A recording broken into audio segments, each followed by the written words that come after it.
Let's talk about what you can find in the Configure option listed in the hardware menu of the configuration window bar.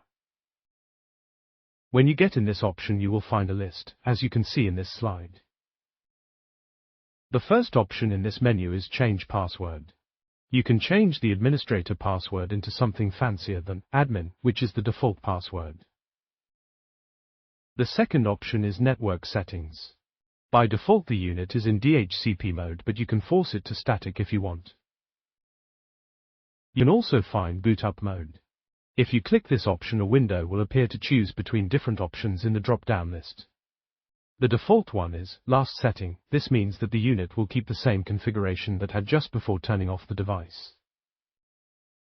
But you can choose a preset to be loaded when the device is powered.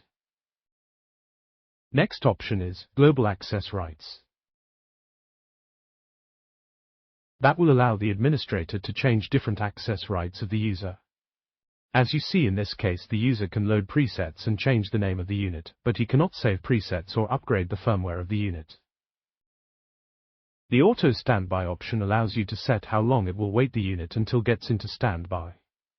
Note that the unit is minutes, but you can introduce decimals, so 0.5 will mean 30 seconds. To disable Auto Standby function, please introduce 0 as shown in the window.